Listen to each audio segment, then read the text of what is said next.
करते हैं बात क्रीप का। भाई क्रीप होता क्या है? क्रीप, चलो पहले मैं डेफिनेशन पढ़ देता हूँ। When a part is subjected to constant stress, इस वर्ड पे ध्यान रखना, constant stress at high temperature, या कह सकते हैं हम elevated temperature for a long period of time. मतलब तुरंत हमें चेंजेस नहीं दिखेंगे, बहुत लंबे टाइम के बाद उसमें चेंज दिखेंगे। It will undergo slow and permanent deformation called creep. समझे? चलो अब समझोगे। इसको मैं रिलेट करता हूँ अपने जीवनी से। हम पहले थे भाई, छोटे थे। 10th क्लास में जो आपकी हाइट होगी, या मान के चलो 6th क्लास में जो हाइट थी आपकी, और वो जो अब हाइट है, डिफरेंस है। आपको पता चला कि भाई मेरा डिफॉर्मेशन हो रहा है कब मैं बड़ा हो गया? नहीं पता चला ना। किसी ने बहुत सालों बाद देखा होगा आपको, तो वो कह रहा होगा कि हाँ भाई यार चेंज आ गया। This is called creep. अरे हम कपड़े पहनते हैं, छोटे कपड़े हैं, ठीक है, या जूते ले लो। हम 10 नंबर का आता है तो 9 नंबर का ले लेते हैं। हम कहते हैं कि धीरे धीरे ये साइज में आ जाएगा। वो भी क्या है? क्रीप है। मतलब हम, ये जो इंजीनियरिंग है ना, ये पूरा सराउंडिंग से घिरा हुआ है। बस हमें देखना है कि ये कहाँ अप्लाई हो रहा है। तो अगर ये मान के चलो, ये आपसे पूछा, ये सेम क्वेश्चन पूछा है भाई मेरे को, एनपीसीएल में पूछा था। वो पूछेगा क्रीप क्या होता है, तुमने डेफिनेशन बक दिया, when a part is subjected to अलाना फलाना दिस। कुछ मतलब नहीं है उसको। इस तरीके से समझाओ जैसे मैंने समझाया आपको, तुरंत आ गया होगा, माइंड में फिक्स हो गया होगा भाई। हाँ, लॉन्ग टाइम के बाद चेंजेस दिखते हैं इसमें। बस शर्तें क्या है इस कंडीशन में? क्या है मटेरियल कंडीशन में? शर्तें बस दो ही चीजें याद रखना है कि कांस्टेंट स्ट्रेस होना चाहिए और एलिवेटेड टेम्परेचर होना चाहिए।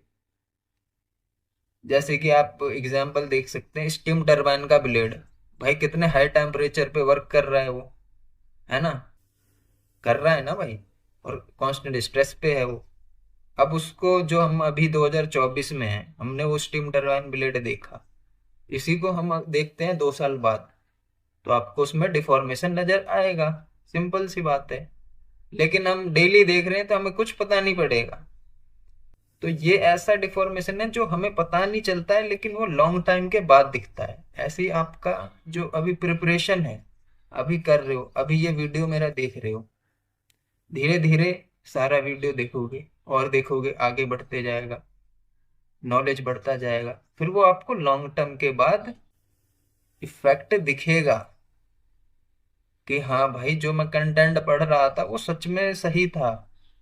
उस बंदे ने इतने सारे एग्जाम ऐसे ही नहीं क्लियर किए थे, उसका मैं कंटेंट सही पढ़ रहा था। This is also called creep. अब आते हैं, इसको समझते हैं मटेरियल के टर्म में, कितने स्टेजेस होते हैं। टाइम डिपेंडेंट डिफॉर्मेशन है, कांस्टेंट स्ट्रेस पे और एलिवेटेड टेम्परेचर।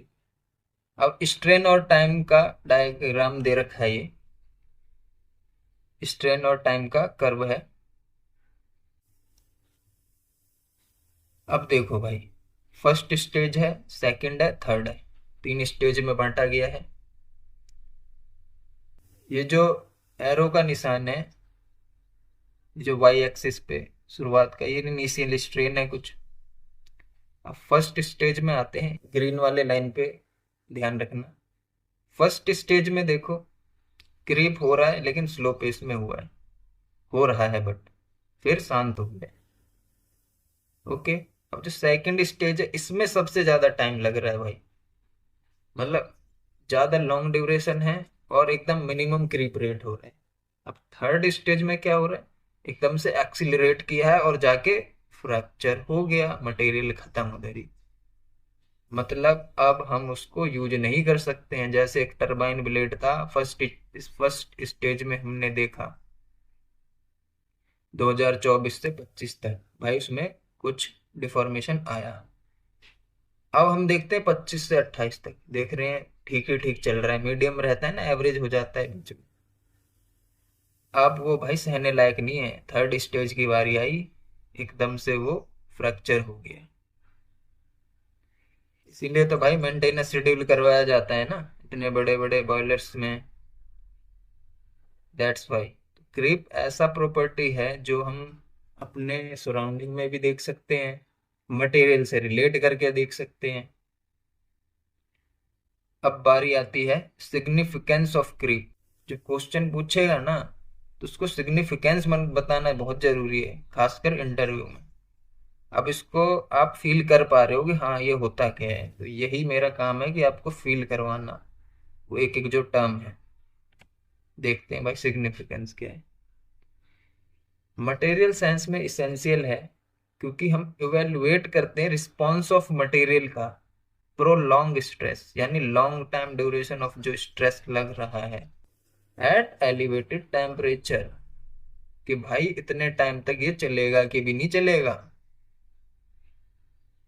बात आई समझ में? समझ में बात आई तो भाई कमेंट सेक्शन में जरूर बताना। अब आता है फटीग की बारी। ये जो क्रीप और फटीग है ना, बहुत ही कैची वर्ड है, कैची टाइप का होता है ना कि हाँ। अब कोई सा भी इंटरव्यूअर होगा, वो भाई मशीन डिजाइन पढ़ा होगा, मटेरियल साइंस पढ़ा होगा, सोम भी बोल दोगे ना आप अपना फेवरेट सब्जेक्ट, तब भी ये क्वेश्चन वो पूछेगा। This is called catchy word. जैसे फ्लूइड मैकेनिक्स में होता है ना, बर्नौलिस थ्योरम, एक्सप्लेन करो। हाइड्रोलिक्स में होता है पंप, और पंप में भी कौन सा, centrifugal pump. These all are catchy word. Pitot tube, venturi metre.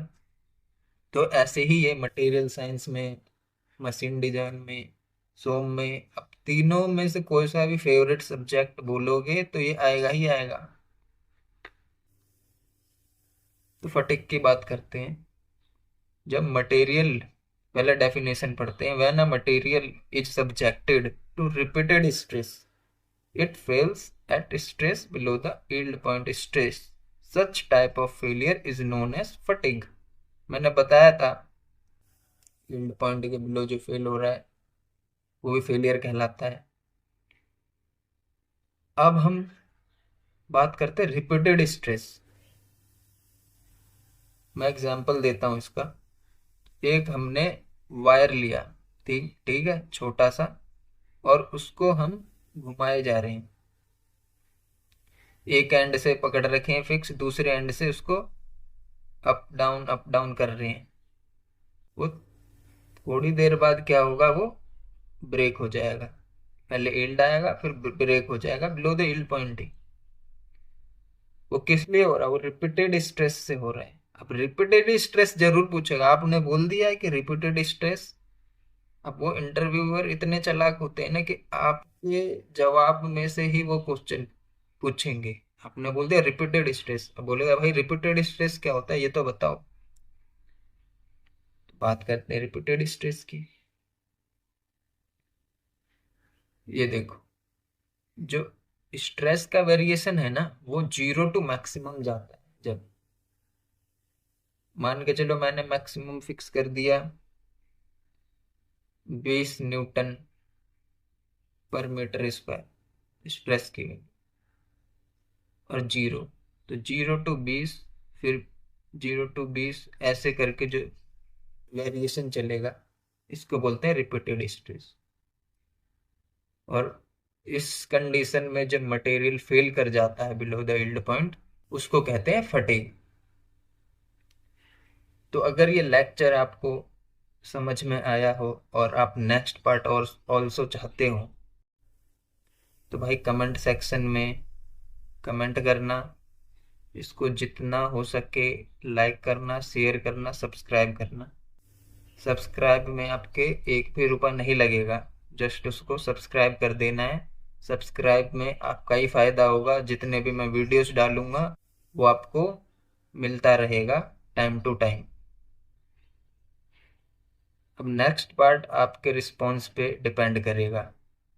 सो आज के लिए धन्यवाद। Thank you. Take care. जय हिंद।